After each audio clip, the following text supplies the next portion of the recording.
About 4 to 5 billion years ago, there was a cloud of dust and gas particles in space, brought together by gravity. These particles had originated from other stars that had exploded long ago, as stars always do at the end of their lifespans. And when gravity brought these particles together, eventually there was enough of the particles in one spot that they got dense enough and hot enough to begin the process of nuclear fusion, which is smaller elements becoming larger elements. Helium and hydrogen becoming things like carbon and oxygen eventually inside the star. This is how the composition of the universe changes over time. It's through the work of stars, gravity bringing particles together, and nuclear fusion joining them. All the elements that we know of are made this way, starting from hydrogen and helium. Well, on this particular sun, some planets, which were leftover bits that didn't actually end up inside the star, rock and metal, gas, and on this particular planet, liquid water. A lot of the other planets have water or have had water at various times, along with the moons around those planets. But this planet Earth, as we call it now, has liquid water. The temperature of this planet is just right for there to be liquid water on the surface. And that allows a lot of interesting things, including the trees you see above me, and all the other life on this planet that has arisen. Which is quite an amazing story in itself, but it doesn't end there.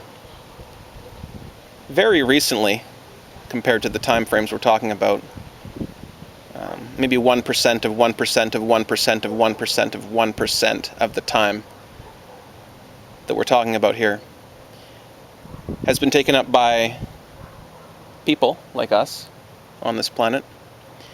And a leftover part of our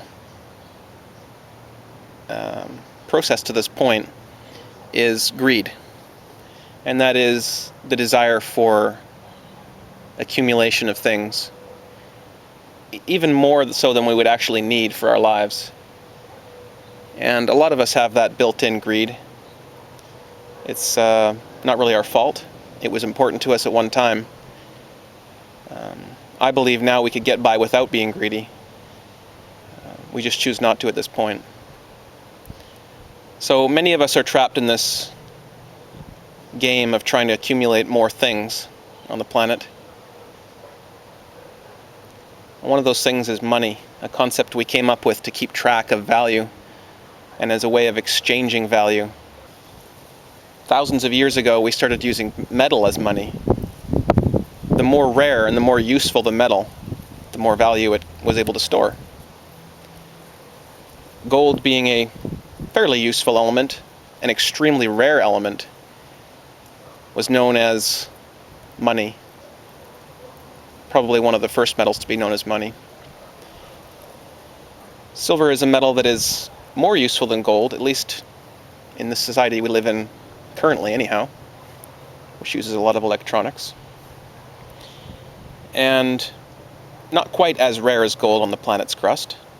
So silver became known as money as well. Other metals can be used as money, like nickel and copper, which are very useful by our society and relatively rare compared to other things like lead and iron and aluminum.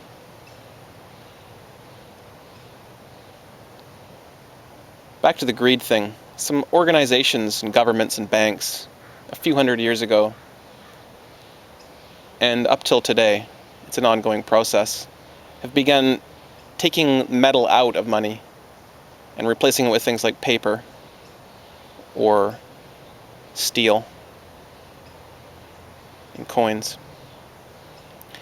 And now even towards things like imaginary money, digital money. These things don't have any value in and of themselves. That is, they have no intrinsic value. But the governments and banks that create them mandate that the people use them as money. And unfortunately, in my opinion anyways, we do. We've continued that process now for a few hundred years. Especially in the last 100 years. The silver was removed from money after the gold was removed. And now even today, the nickel and copper, which were once thought of as almost worthless, are being removed from our money because they're too valuable compared to the paper that we can produce so easily, the digital money that we can create so easily.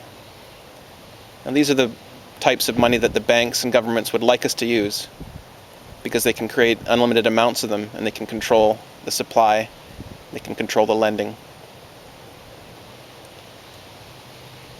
and they can charge interest on it. I see it almost as a battle between the banks and governments and the people.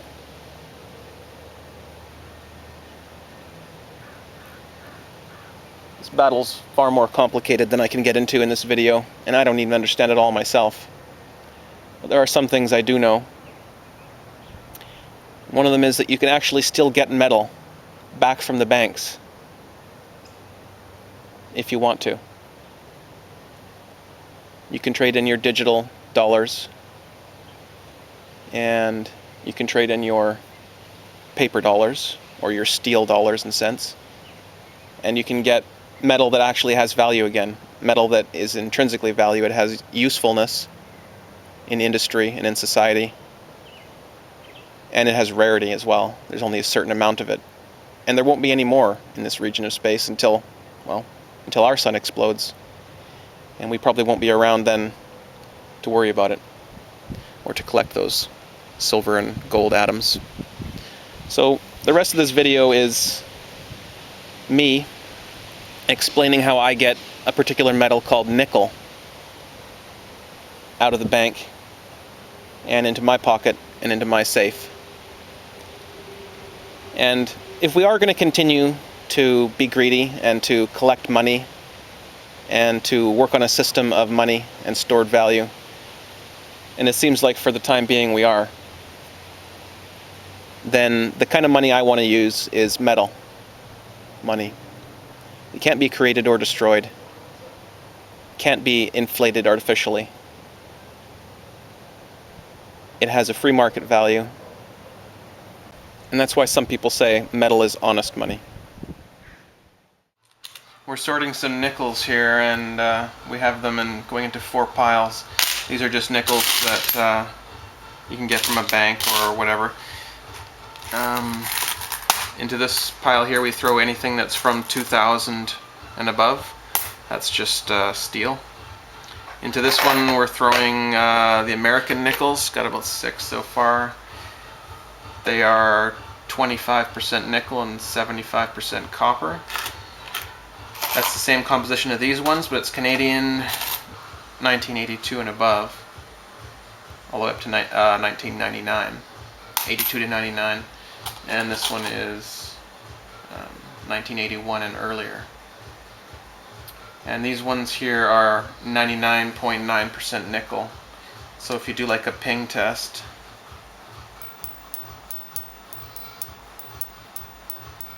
not a lot of sound from that one.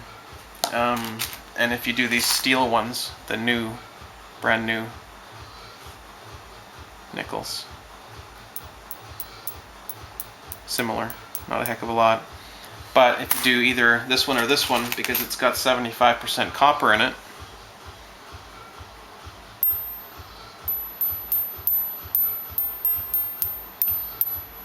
totally different sound. Anyways, yeah, nickels are going fast. I suggest, if you haven't done it already, sort yourself a few rolls, get some nickel bullion and put it away. It's already worth a lot of these nickels from the 70s and 80s and whatnot. These are 99.9% nickel, so that's nickel bullion right there. And that's, I mean, we're already approaching £1 here, and a pound of nickel is now what, like, I don't know, several dollars at least. I think it's 12 bucks or something. These nickels are worth just under 13 cents Canadian each, just in nickel bullion alone. So get yours while you can. They're not going to leave that loophole open for too long. So that's basically how I do it. I'll put the data in the description box down below. This video is of course for Canadian nickels. Don't have access to American nickels here. But if you are an American, all your nickels are good. They're all 75% copper and 25% nickel, so throw those nickels right into a jar and just keep them. But yeah, these are just a couple. This is how you get them from the bank. You can also just search your old coin jars. You can search your friends' coin jars. My brother is a waiter. He has tons and tons and tons of coins all the time. I go through his coins. It's fun, and it makes sense. Now here are some rolls that I picked up from my bank a couple of days ago, and they also gave me these ones here. I went in with $20 and got 10 rolls, and I was quite surprised when I got home to find these 5 here. All 5 of these are, can you see that?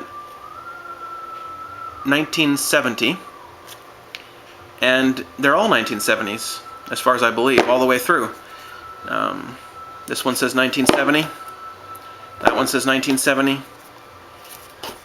and this one on the end says 1970. This one is both heads, but they are both the old style of queen head, and you don't see these paper rollers like this anymore, so I'm quite confident that these are all the same. These have probably been sitting in a bank vault since 1970. It's pretty interesting. I looked up 1970, and actually that is a key date for nickels in Canada. The 1970 nickels are each worth about $1 to $100 depending on their condition. I don't know what the condition of these is. These are. The ones on the ends are slightly scuffed because they've been on the ends for so long, but the ones inside might not be in bad shape. So at the very least, these rolls are worth $40 a piece, and I picked them up for $2 at the bank. Have a look at what's in here.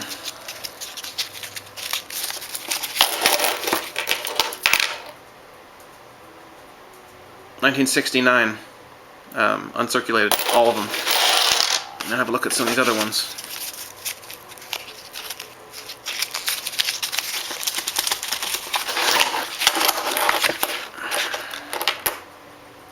$1953. Now, the funny thing about this one is, it's not even a nickel. This is back during the war. They didn't have enough nickel because they used nickel in war. They use it as armor, and it's used for making a lot of stuff in war. So they didn't have enough nickel. They had to use steel, which they coated with chrome. So this is actually a piece of steel that's shiny because it's coated with chrome. This whole roll is 1953s. Now these are the same kind of thing. They're all worth at least $1 to a coin collector. So sometimes you just strike it rich. I got a roll of 1952s, roll of 1958s, roll of 1953s. That's these ones. 69, I believe, and then these 5 rolls of 1970, which are actually quite rare.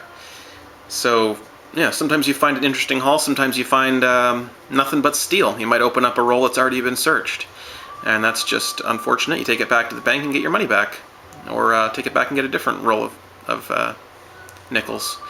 And this is one way you can get metal from the bank. It's like robbing a bank without going to jail.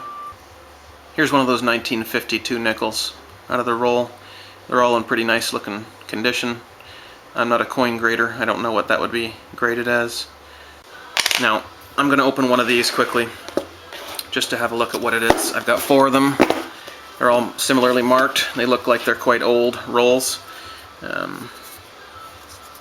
This one is Toronto Dominion Bank. It says Vancouver, BC. 1970. So I'm just going to make sure they're all 1970s. I'm not sure actually how you're supposed to get into these ones.